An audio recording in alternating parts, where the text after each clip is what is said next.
Mwasibire muta, mwasibye mutya, amahoro, agandi, byaibo, habari gani, muraho, sangonini, kopango, odeo.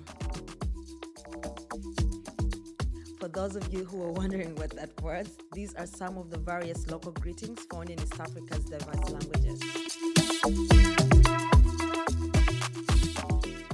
Welcome to SheCentre, the female podcast, where I dive into the issues and experiences that affect women everywhere. I am your host, Resti Kansime, and I am passionate about creating a safe space for women to share their stories and triumphs. I want to thank you for tuning into my podcast, and I would love for you to join our community and stay connected with us beyond this episode. You can find us on Instagram at _SheCentre_podcast and follow us on Facebook at the SheCentre Podcast. Don't forget to subscribe to this podcast and hit that follow and like button on our social media to be part of the conversation.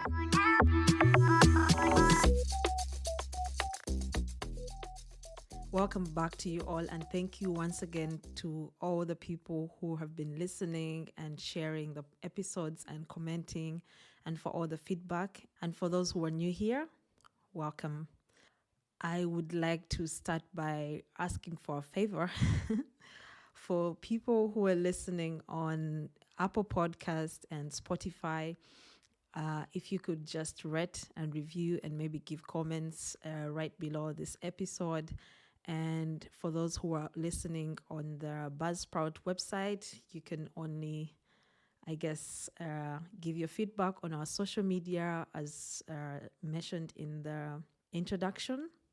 This would really inspire so many other women out there to share their stories. And if you could also share the messages with the people who you really think will be impacted by the episodes, that would be really good.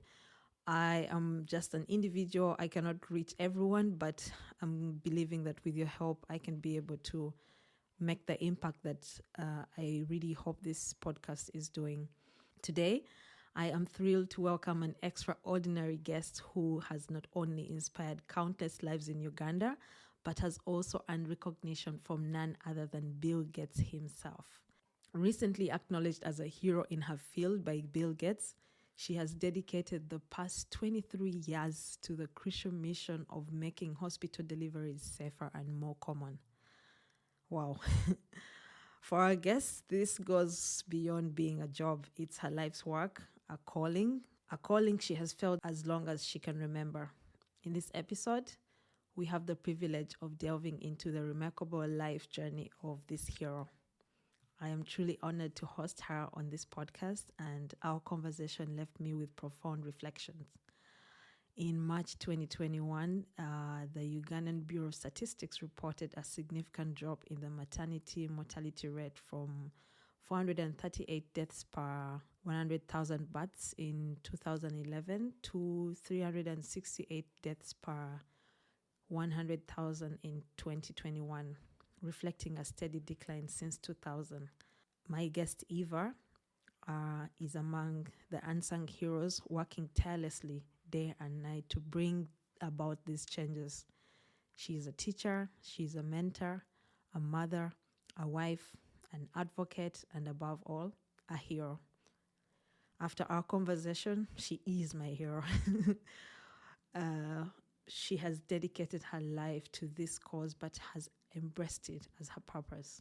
Please join me in giving a warm welcome to the incredible Eva Nangalo. Hi, Madam Eva Nangalo. How are you? I'm fine. How are you, Rusty? I'm fine. It's my greatest honor. Like, you made my week when you accepted to be my guest on this show, because I've been reading so much about your work and watching a lot of videos, and I am truly inspired by the work that you're doing, and I'm very grateful to God that we have people like you in our country that are fighting for the mortality rate. So thank you. That's the first thing I would like to say. Thank you so much for the work that you're doing, and may God continue to bless you. Thank you for choosing on me and all people. Yeah. Thank you so much, Rusty. Yeah. I would like to ask for you to maybe share some childhood memories and some experiences in your past that may have influenced the decision to become a midwife, and maybe also your work in advocating for mothers and babies. I'm Just Nangalo the. Eva, a Mhm. midwife working in Nakaseke Hospital, Mhm. Uganda. Yeah. Growing up from a very poor family where my mother and the dad were staying together and they were farmers. Mm. So sometimes would struggle getting school fees, Mm. but still inside of me, I knew that I would be a midwife. I went to primary school, but sometimes I could even leave the school and go help my family to survive. Mm. Many times we could find ourselves not able to go to school because we were frequently being chased out of school to Mm. go and get school fees. Yeah. And my father was also doing Jacob. We could even fail to get paraffin to read the books, though our colleagues were reading. And at the end of the day, we had to compete in class. Mm. Truly speaking, it wasn't that easy, Mm. but with God's grace, Mm. I managed to come out as a midwife. Yeah. My father wanted me to be a teacher, Mm. but inside of me, I knew that I'm a midwife because I was born to be that. Mm. Yeah. And I could always pray to God Mm. that if He helps me go through the training of midwifery, Mm. I'll help many. He Yeah. really helped me, and Mm. I came out of the training successfully as a midwife. So Mm. this has always been helping me to push on. Mm. Yes. Yes. And I read somewhere that you joined the nursing school in Ginger, I think. Yeah. Yes. I joined the nursing school. I had a marriage, which Mm-hmm. was like a forced marriage with my dad Mm. and a stepmom. Yeah. And by the time I joined the nursing school, I was pregnant, but I didn't know. But Mm. reaching there, I realized I was pregnant, and I went to the principal tutor and informed her, who Mm. allowed me go back home, deliver, and come back to school. I Oh, wow. eventually came back to school and joined. Though it wasn't easy, Yeah. I'd sat for long, but I Mm. had to continue until when my dream Yeah. come true. God helped me, and I was one of the best two students in my class. Yeah. And this all was by the grace of Yeah. yes. And are there any role models or people that you looked up to that inspired this dream of yours to become a midwife? Not really. I would say that this has been God Himself Mm. because since my childhood, I grew up when even at home they used to call me a nurse. Like Mm. when we sing at school and someone sings us that there will be a midwife, I would feel bad until when everyone got to know that for her she's a midwife. And I had always to sing my post when we were growing. And Oh, even wow. looking at pregnant women, I could always ask, is this pregnant woman getting all what she needs for her health? How is the baby in utero? So I could always ask myself such questions. So I grew up Mm. passionate about pregnant women and babies, not knowing that I'll be this, but they used to call me a midwife, and I was proud to be that. So were there people Yes. in your community that were doing this role, and how was your experience for you, like with your own pregnancy? Oh, yeah. When I was pregnant, I was carrying my pregnancy. And Mm. when I told the tutor and she allowed me out to go and deliver, Mm. I had a suggestion. to go and throw my suitcase in River Nile, to throw there my mattress, and I also go like that. But one tutor called Damali found me at the gate and asked me, Eva, what is your plan from here? Because she knew about what was transpiring in my life. And I told her, I'd rather die than going back to my parents with this pregnancy or going back to the husband, because this is what I've never thought of. So she took me to her home. I stayed with Damali Walube. She died. May her soul rest in peace. She kept me for 2 weeks as she was counseling me until when she made me agree to go back to the man's place so that I carry on my pregnancy. Since then, one of my aunties called Jennifer told me to abort. I told her, but if I have only one baby in life, let me carry on my pregnancy. I'll suffer with my baby until. So the pregnancy grew up and I delivered when I was at the man's place. I kept my baby there, but I was a bit tortured with the man. But time came when my son was 1 year and 3 months and I went back home.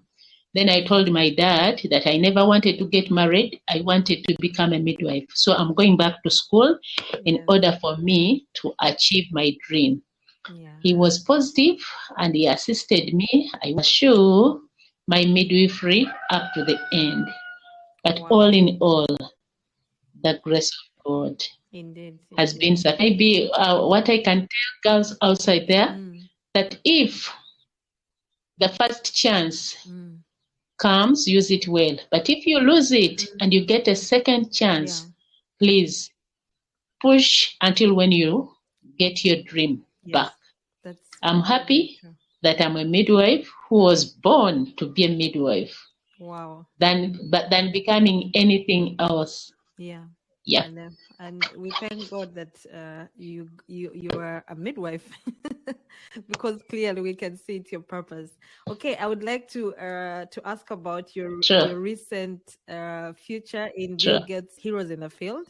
Can you tell us about that experience and how it has affected your work and mission? I'm sure it must mean a lot for someone who has come from a humble background like yourself to be recognized on an international stage and to also uplift your country and say, yeah, I know there's a lot of this happening, but we are fighting to do this and this and this. So how has this experience been for you and how has it affected your mission and the work that you're doing? It has affected it positively, that when I got the message that they've identified me as a hero in the field, and I got visitors who came to get my documentary. I was like, yes, I deserve this because I've worked for it. Many times when midwives are looking for money from patients, I look for money to give my patients in order to survive, like to get something to eat, where we have a shortage of drugs, to get for them drugs. I've always worked for it. And by doing so, I was like, I've opened an account with God. So I was just proud and happy, saying that even if other people don't appreciate, God appreciates my work. Because I couldn't have moved Bill Gates, I couldn't have moved the foundation to Uganda to work on the documentary or to identify me as a goalkeeper if it wasn't by God. Because I've always been working at night for like 23 years. Even my bosses, I work when they are not there to appreciate.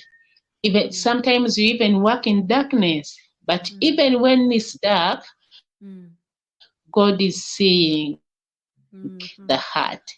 So it's God Himself who uplifted me to this level. Indeed, that's very good.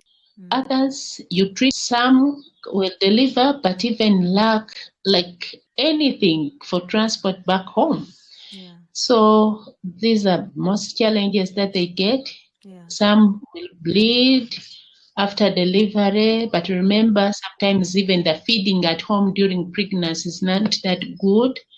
You find that she gets anemia very fast, and very many problems that they always get. Yeah. Yes, please. Are you do this when the people come to give birth? Normally, is it only during the birth that they meet you, or do they come for prenatal services? Antenatal care. And yeah, say antenatal care. Yes, many times there are those who are specific that for her she will say, if I don't see Eva, they even call and she's like, I'm pregnant, I want to come for antenatal care. So you find that in our hospital, we have different departments. Antenatal is alone, labor suit is alone, postnatal is also another department. But someone can be specific and she comes specifically for you to do her antenatal. Yeah. So sometimes you can't deny them a chance since they are like they want you to work on them. So I always provide the service. And then when they come to deliver, they always find us there and we support them. Yes.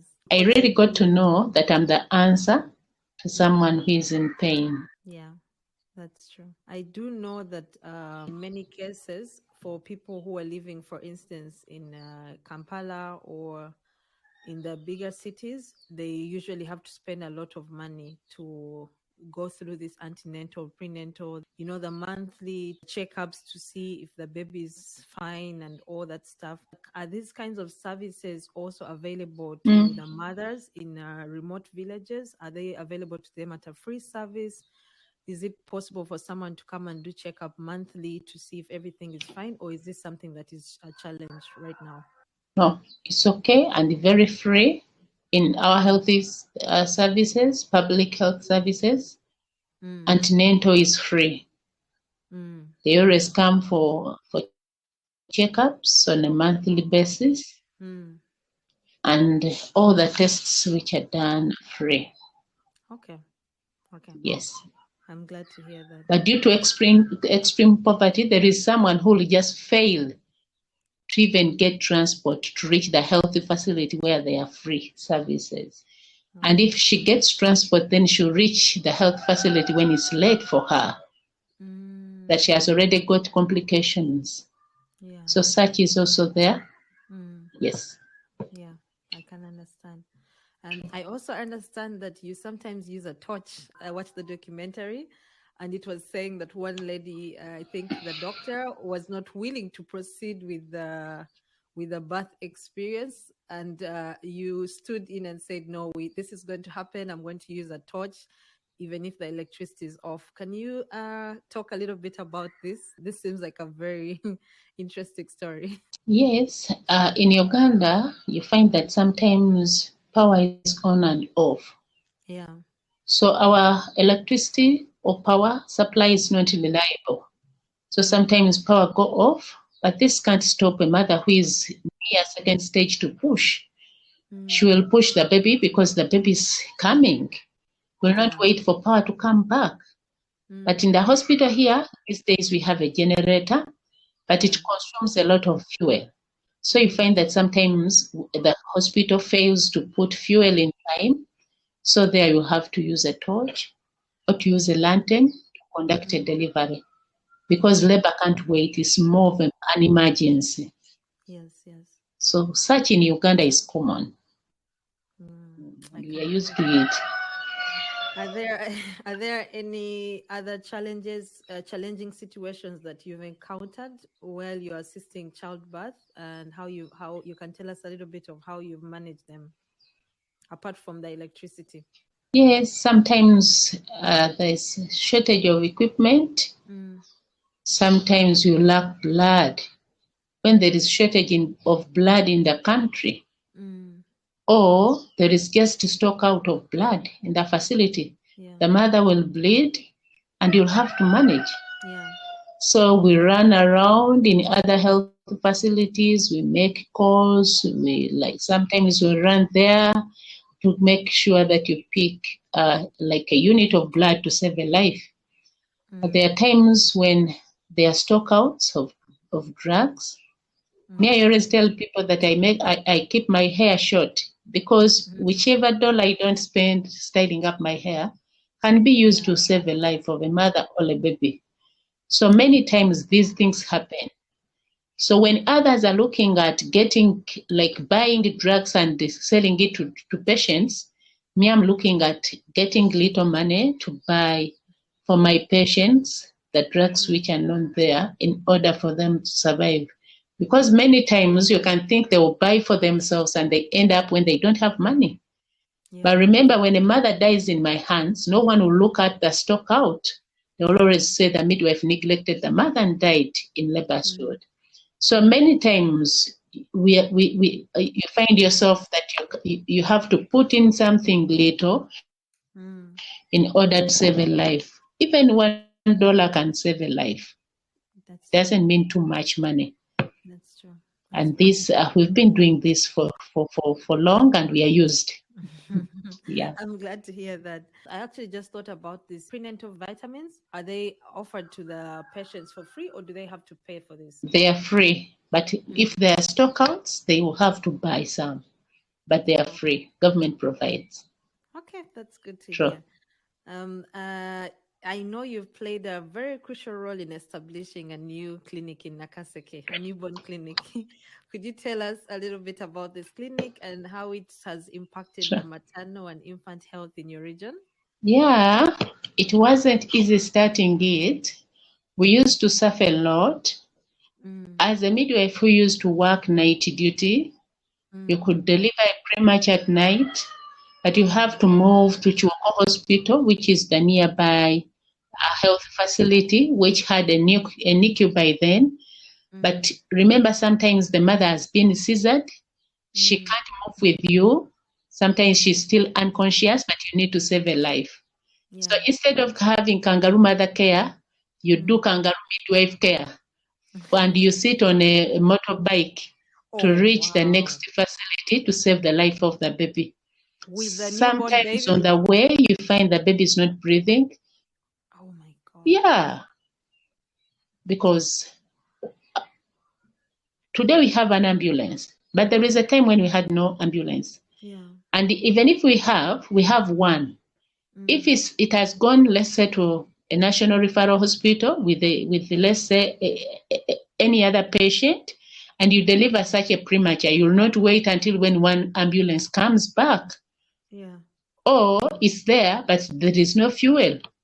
You can't wait. So you end up putting the baby in a kangaroo midwife care, and then you reach the next facility. That used to be there. And even sometimes before training us in helping babies breathe, that was done by Johnson & Johnson US and Save the Children. Yeah. So we could like wrap up the baby thinking that the baby is dead, and then you put it in mortuary. But these are babies now that we resuscitate and they pick up. So severe asphyxiated babies by then were being wrapped and called to be dead bodies, but this way, live babies who needed just essential newborn care, like the resuscitation for babies to pick. Yeah. Wow. So until when, with the subsequent referrals to Chiwoko Hospital, they also got concerned. This midwife suffers every night bringing babies here. What can we do for them? So when they asked me, I told them, just do us a favor.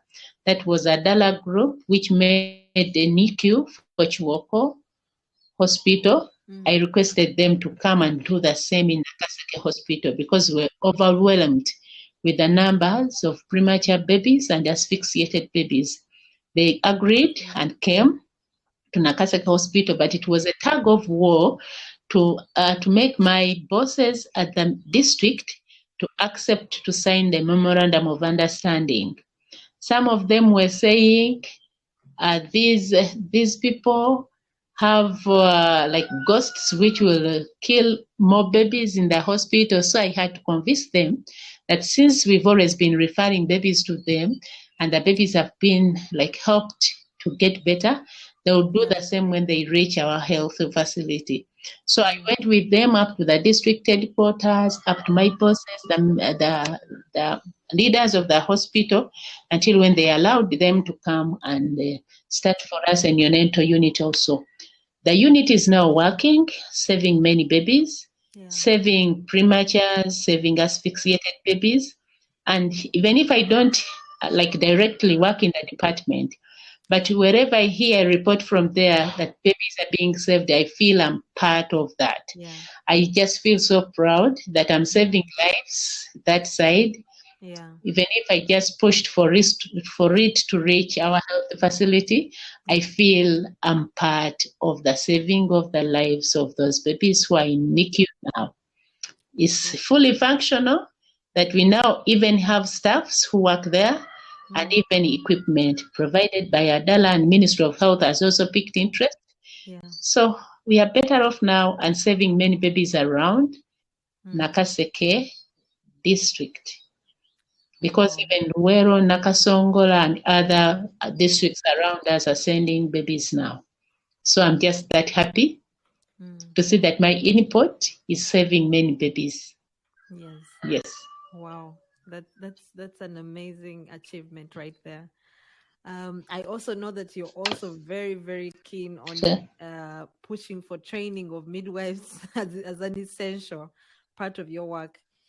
What qualities do you believe are most important for a midwife to possess in order to make a positive difference in the maternal and infant care? To me, I think if midwives can add a passion on the profession, they will do better. So many times people have trained in many interventions, they have many books, but that's not enough when you don't have a passion for your work, when you don't have a passion for your profession. So if they can only help add a passion on the profession, we shall be there. The other thing is being self-motivated. Because me, I feel with or without a salary, I can always help save a life because it's part of me. Also to be innovative, because sometimes where in these developed countries you find the supplies are not readily available, but sometimes you're supposed to be innovative enough to see that you save a life. Then giving quality services to mothers, because when you treat everyone as they come to you without discrimination, it means it all. Because many times others will come when they are dirty, others are very young, others are very old, everyone comes in a different way. Then accepting that these mothers are in pain and you're the answer who is on duty to help them go through the pain. It also means something, because people respond differently on pain. You can find someone making a lot of noise. So if you ignore her, she might die, and even her baby also dies. So if you've delivered many who are quiet, this one is making noise because she's responding that way to pain. So always I tell midwives that it would have been good if we work on everyone as they reach us. So don't look at someone and you want to work on hers. You worked on the other one. This one is a special person. She's a different one. Just work on her. Just give that special and quality care to her. Yes. And even to know that we are not working for human beings. We are working for God. Yeah. If a midwife gets to know that we are working for God, not human beings, we are just next to God, that if God makes this baby grow in utero, when the baby comes out, it will be you, the midwife, to help the baby come out, and then to be the first person to see the baby even before the parents see their baby. So just to know that we are working for God, not any human being.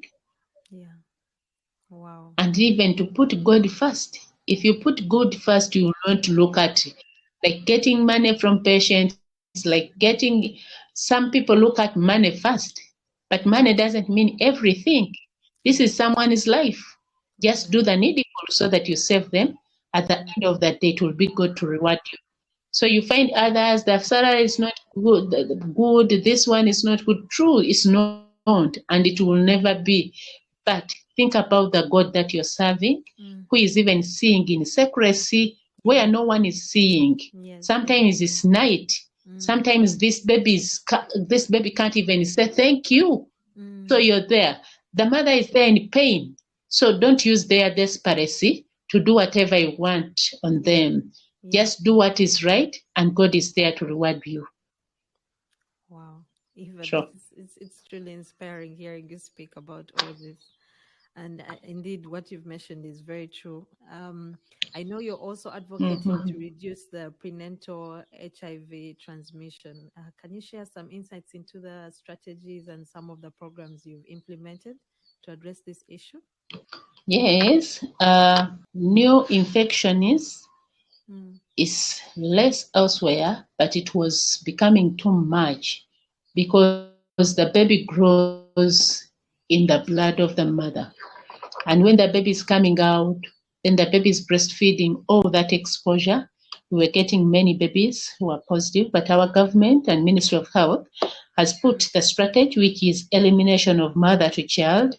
The one I'm heading in the district, and then a national mentor in EMTCT still. We do test and treat. Because before we were testing, then start them on Septrin. After some time, when we could put them on drugs. But now, when we test a mother and is HIV positive today, we start her on treatment there and then, and it's a lifelong treatment. Yes. So we also have bring back mother-baby pair strategy, where we look for mothers who get lost from us. We look for babies who get lost from us who are in the community, and then we bring them back in healthy facilities for care. So many mothers could start drugs and then disappear. But they are HIV positive, they are carrying our pregnancies, and these babies could always contract HIV. So we have the intervention, which has looking for these mothers, and we bring back them into care. We also have working on the unmet need of family planning, because if the mother who is HIV positive doesn't get pregnant, then we shall not do the elimination of mother to child transmission. So if she has delivered like her 4 babies, 5 babies, so we advise them to start using family planning, which will always help them not to conceive and even getting unwanted pregnancies. We also have group antenatal, where we have care for adolescent girls and young women who have been like having high rates of HIV than adult mothers. So these girls, you find that sometimes they can't share, they end up conceiving and they deliver unwanted babies, or they get unwanted pregnancies. So there is a way we get them together and see them in groups in antenatal, so that they share their problems and then they get to be helped. We also have PrEP. This is pre-exposure, that if the girl is highly exposed, like some who are workers, but at the same time, sometimes they are pregnant, HIV negative, we put them on PrEP in order to prevent them from contracting HIV. Because if she gets HIV at the end of the day, then our baby will be at risk of getting HIV. So where we get a mother like these young girls who is pregnant today, she has more than one man. That means anytime she can contract HIV. Or she has one man, but that one man has more other women.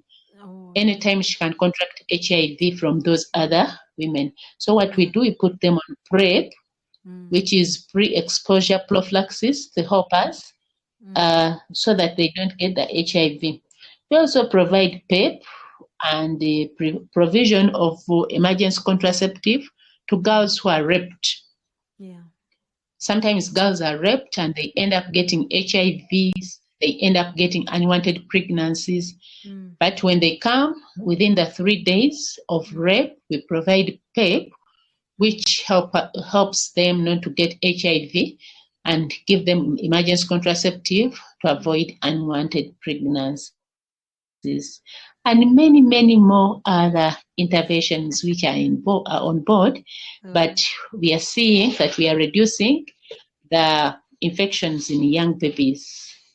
Because if you have like 100 mothers who are HIV positive, you can end up having 1 or 2 babies who are HIV positive. So if we go up to 2%, that 2% or 1%, the intervention is really working. True. Yeah, that's very true. I would like us to speak about the maternal mortality rate in Uganda. I know it's very absurd. It's very high, and I wanted to find out what are the key initiatives and the projects that you're currently working on to combat this issue, and what results have you seen so far? Yeah. Okay. So maternal mortality in Uganda is at 17 per day. 17 mothers are dying per day in line of giving birth. But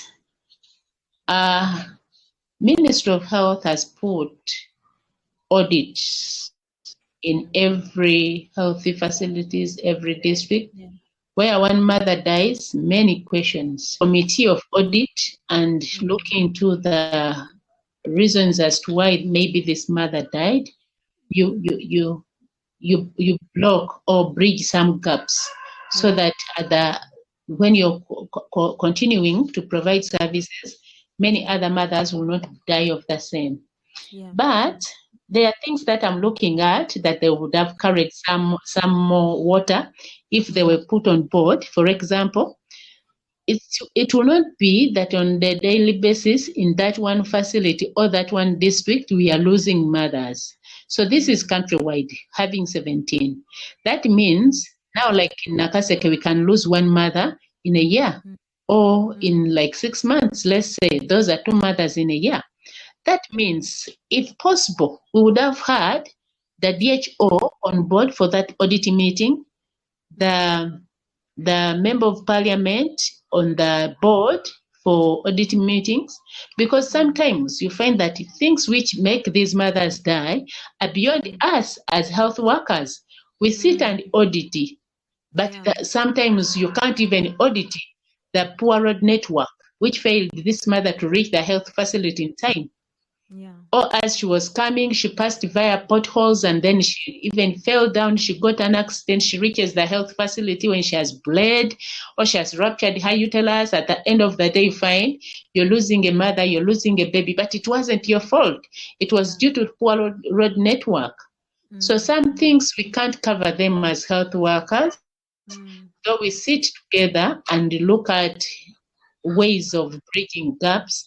Sometimes other gaps are bigger that they would have been handled by like member of parliaments if they sit with us in these meetings and then they go with it in the parliament and discuss on them.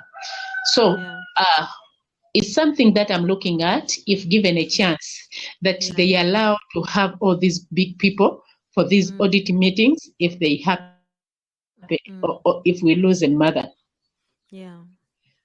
The other one is, I'm not alone as one passionate midwife in the world. There are very many other passionate midwives who have not been recognized. Me, because I added the passion on the profession plus God accepting high. So others are there also. But can we use those passionate midwives in every area for them to mentor other midwives? It's an intervention that I'm looking at, because sometimes we come in the healthy facility, but when there are those who die in the community, maybe she came to deliver one day and found that very harsh midwife who tortured her, and she went saying that I'll never go back to healthy facility. You know, so how can we help such mothers? So to me, I think when we use the passionate midwives to help us mentor others in many other areas, that means we shall be able also to reduce some of these deaths. Yeah. Also talking to, we have young midwives who are just coming out of school. Mm. They look at death as nothing, but this is someone's wife, this is someone's mother, someone's daughter, So talking to them when they are still in school so that they come out when they are that motivated to work. The other one is in Uganda, we always sit at the health facility as midwives to wait for mothers to reach us. But those low served areas where you reach and others are there, but they can't afford reaching the health facility. Yeah. Can we have interventions which can reach them so that they have their antenatal care in the village? So can we share with them the phone contacts of the ambulance, that when I'm in labor, I can just make a call away and they pick me wherever I am to go to the health facility, since I can't afford reaching there by myself. So I'm looking at such interventions, if chance allows, that when we get some funds, we can push for that. There are things that you look at, they are like small, but they can help us yield a lot. I know. Yes. So what I can do within my reach is like sharing what the little that I have with the very poor man is in labor. We can just pick her wherever she is. If we want to take her to the next facility and there is no fuel in ambulance, I can do that within my reach. But there are things that I can't just cover. Yeah. So I've also started a farm where I have piggery, where I have poultry, local chicken. So I'm looking at where should I get money to give a hand. So I'm becoming a small funder, like on a small scale, so that at least I can save 2 or 3 lives until when anyone else will come in to join. Because I can't do everything, but I feel I can do that little. Even if I save 1 life, that is too much. Because save a life, we would have been somewhere. Yeah. So to me, I feel I've done something, but a lot needs to be done. I know. An extra, like external hand to come in and help. Yes. And I also love your ambition that you're not you're not giving up on just doing what you can in your reach, but you're aiming to do much more. Is there any, just to ask, because you mentioned, first of all, thank you for I'm trying to push for it. Yeah. Thank you for talking about the farm, because I was just about to ask you. I can hear some chickens in the background. It's been a while since I had chickens in the background. How is this managing? Because I know you're a mom, you're a wife, you have a life also outside your profession and your career. How have you been able to balance these things? Sure. Yeah, because it seems like your whole life is about midwifery. It's almost easy for someone to forget that you are a mom. You have you have all these other responsibilities. No, I make sure that I balance everything, but I know that even the grace of God has helped me. I have to be a good mother to my children in order for them to come out successfully in life. I have to be a good wife at home. I feel like making an impact wherever you put me. When I'm at home, I feel like being that wife who will leave my husband, or when I've died, God forbid, and then he ends up saying that I've married many, but I had a wife. I want to be that wife. Wow. I want to be a midwife who live in Nakaseke Hospital. I want to make impact wherever you put me. That's me. Yeah. It's part of my life. So even when I went for goalkeepers, I just felt like, let everyone remain thinking about Eva, making that impact. So I always tell midwives that wherever we go, let's make impact. So that even if you're not there, everyone feels the pinch of you're not being there. When I'm not at home, let my children feel that mommy is away. When I'm not at home, let my husband feel like the mother is not here. So I always feel like making impact. That has made me like sleep for 2 or 3 days, 3 hours in a day, in order for me to get time for my farm, time for my work, time for my family, to balance everything. But even God's grace has been sufficient for me to do all these things. Otherwise, I wouldn't have managed. But remember, with my little salary, and I feel like giving to my patients, I couldn't have been able to make it without extra hand from the farm. So with the farm, I get that extra money so that when there is someone who is needy, I can always provide something small, not even too much, but something small for them to survive that 1 day or two, to reach the next person who can help them more. Yes. So that's it. Yes, and Sure. I like that you talked about how you use your own funds and you're trying to make it known to other people that funds are needed for these individual cases that you are encountering. Is there any place or how are you soliciting these funds, if I may ask? Like, are you doing it individually or is your hospital doing it? And if someone, for instance, listens to this podcast and wants to reach out to you, how can they be able to make this donation? Because I'm sure there's going to be many people who will listen and be inspired and might want maybe to help. How can they be able to reach you? Yes, if someone wants to reach us or to put something small in what we are doing, I think we can use my hospital. But for now, I'm doing everything by myself. The hospital can also do what they can, but me with my passion and what I feel is what I always give out according to what I have at that particular moment and the need of my patient. Yes. So whoever who feel like adding something, we can use through the government of Uganda, through the hospital or the district. It's very okay. But for now, what I'm doing, I do it as Eva and family, because I always even come back and tell my husband, this is heavy for me, but the lady is in the hospital. She doesn't have food. She doesn't have drugs. How can we help? And if he has some money, sometimes he says, go share this with her, what someone else can do. Yes. So that's it, that I've been doing it with as Eva and family. And there are other people outside there maybe who are willing to support. Yeah. They can also support through the government, through the district, through the hospital administration. Yes. Okay. And if, for instance, someone wanted to particularly help you, how can they be able to reach you? Do they call the hospital or do you give out your information, or are you on any social media where they can be able to maybe send you a message? Yes, I'm on Twitter.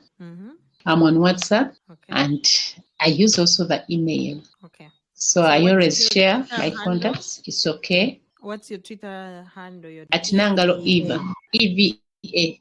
And your number? My number is +2 56 782 63 7823. Okay. And you said also your email. It's also on WhatsApp. They can access you through email. Can you please maybe just... My email is nangaloeva@gmail.com. Okay, yeah. And for those who are listening, Nangalo is basically how you hear it. I'll put the information in the description, and hopefully your story, as inspiring as it is, I hope that many people recognize that, yes, there is the government, there is the hospital, there is the district, but there are also these individual patients or mothers who might not be able to get the resources that the government is providing.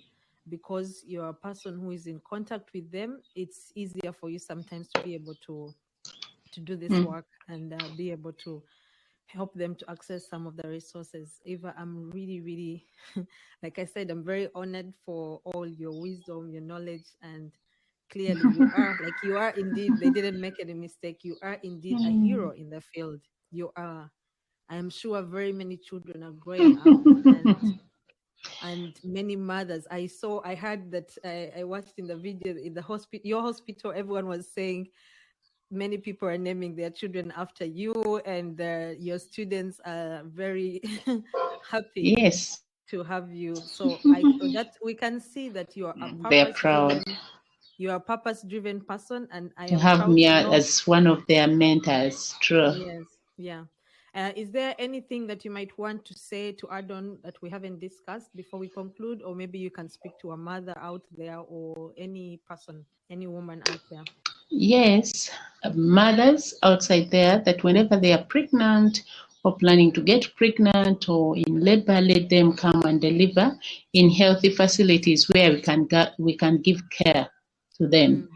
Yeah. A word to other women outside there, more so girls, please stay focused. If you have a dream, pursue your dream up to the end. Yes. Even if something interrupts until when you reach the end.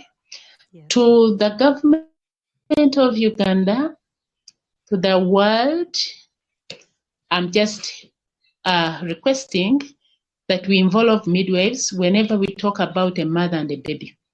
Yeah. Because we always save lives of mothers when Yeah. people are sleeping. Mm. And by the time one mother dies in my hands, that means I've been running up and down and I'm about even to sweat blood. Yeah. But when people are sleeping, by the end of the day, when I lose a mother, everyone is like neglect. Yeah. Please support us, work with us, involve us in whatever you're doing about a mother and a baby. Yes. And also to ask ourselves, who is your midwife? Mm. Who is your midwife? Rest there. Do you know your midwife who delivered you? No. Who is your midwife? Bill Gates. Who is your midwife? Everyone, ask yourself, who is that midwife who spent a sleepless night to deliver your mother when they were delivering you? Do you know her? When we are like celebrating our birthdays, do we think about this midwife who kept awake the whole night? So please, involve us, celebrate us as midwives, because we are always there to save your lives during delivery. Yes. Thank you for choosing on me in all people worldwide, in all midwives, to be your guest today. I thank you and I appreciate. It was indeed my honor. And I think you've just mentioned something very significant. It's until you hear what someone goes through and the struggles that they encounter that you will start to appreciate the work that they do. So I'm sure everyone who will listen to this podcast will never forget the fact that the next time they are giving birth, they will not forget the midwife that helped them through the process. Thank you once again. And as we conclude today's episode, let's take a moment to reflect on a question. Who was the midwife that helped bring you into this world? It's a thought-provoking query that each of us can ponder.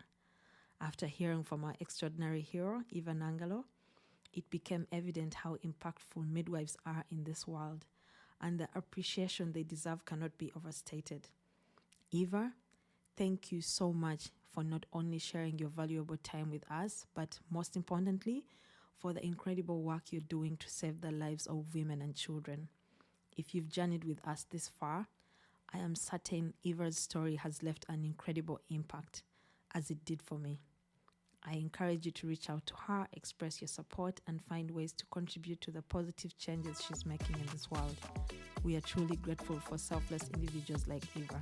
Please don't forget to share your thoughts about this episode on our social media, rate and review the podcast, and also follow SheCentre on all social media platforms. Your engagement helps me to spread awareness and make a difference. Thank you all for tuning in. Until next time, same place. Let's continue to celebrate and support those making a difference in the lives of others. Remember, your voice and actions matter. Please help me spread the word by sharing our episodes with your friends, family, and followers. Let's amplify the voices of women, break barriers, challenge stereotypes, and create a network of support and empowerment. Together, we can bring about positive change and make this world a better place for all. This is SheCentre, the female podcast, where women's stories matter. I love you all. God bless.